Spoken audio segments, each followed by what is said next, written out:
Looking at the United States now and what they're up to, and it doesn't take them long to follow some of the same patterns that Western European nations and some Central European nations were engaged in. Probably around the late 1870s to 1900, America enters a phase that we refer to as the Gilded Age. And if you don't know, gilded means something is covered in gold. It's not gold all the way through, it's covered in gold, which means on the inside it could be anything else. And there's a reason for that terminology we'll get to in a second. During the Gilded Age, the United States is undergoing heavy industrialization.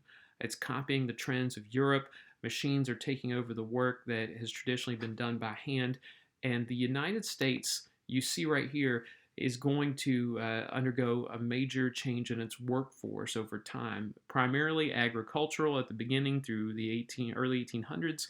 It moves into industry, and in today's world, you can see it's service-based. That's where a lot of the jobs are, but industry still makes up an important segment of our workforce. Now, when you industrialize like this, you understand that one of the things you're going to need is not just the raw material, but the laborers as well.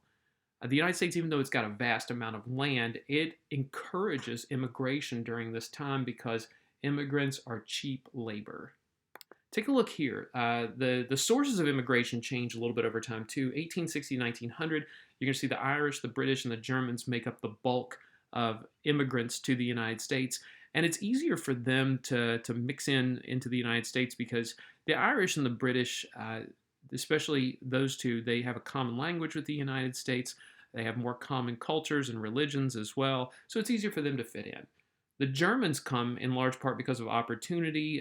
There's limited opportunity back home. This is a place where you can break out and become something on your own. Germany actually had a problem for a long time trying to incentivize their workers to stay and not go to the United States. Now, you look over and you see after 1900, though, the makeup of immigrants coming to the United States changes significantly. We start getting more people from South and Eastern Europe. You see Russia and the Baltic states, which are Estonia, Latvia, Lithuania, Austria-Hungary, and Italy. They make up a huge number of those. And this is where you start to see discrimination, heavier discrimination against immigrants. Those people, the Southern and Eastern Europeans, the language barrier becomes more pronounced, more significant, less in common with people in the United States. And the factory owners see these people, these immigrants, as easily replaceable. And here's why they call this time period the Gilded Age. The people who own factories, they make a significant sum of money. They become opulently wealthy.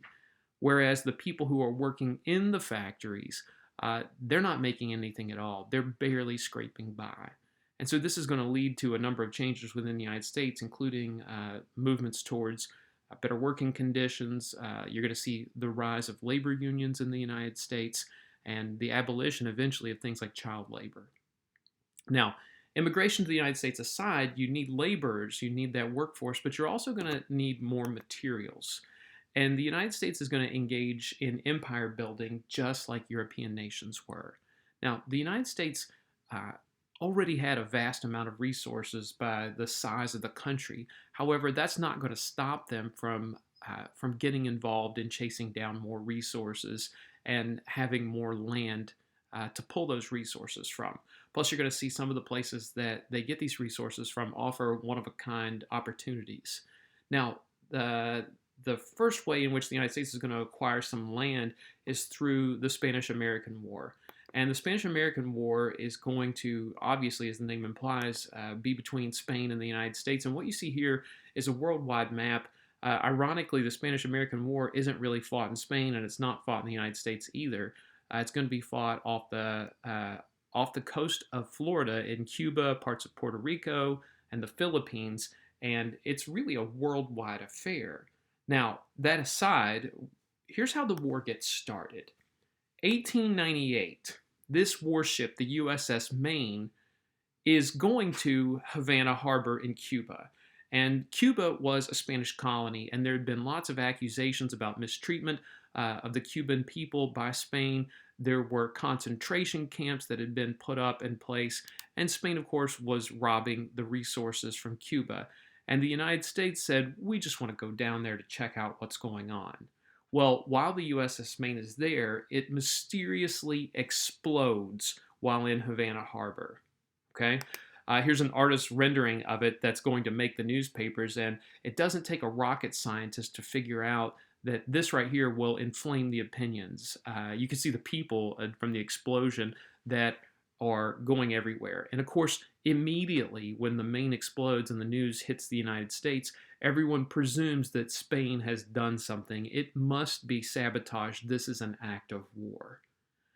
The United States is going to go to war with Spain, and European nations thought for sure that Spain was just going to mop the floor with the United States, that while the United States had a lot of resources, they're not a European power, and that's where the two nations differed.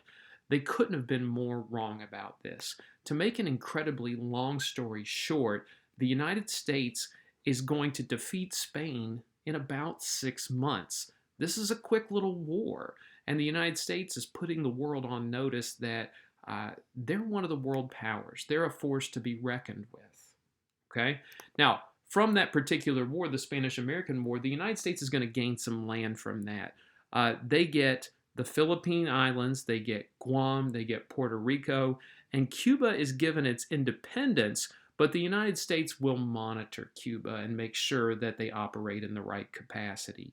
That gives the United States more areas, refueling stations for their ships, resources, and a little more prestige in the international community. The same year that the Spanish-American War is happening, the United States is also annexing Hawaii. You see a map right here. This is a little drawn map here, but you can see from San Francisco there to the right of the map to Honolulu, Hawaii is over 2,000 miles.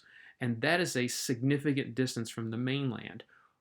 Why is the United States annexing Hawaii? There are many answers for that, and the first one is in terms of its position.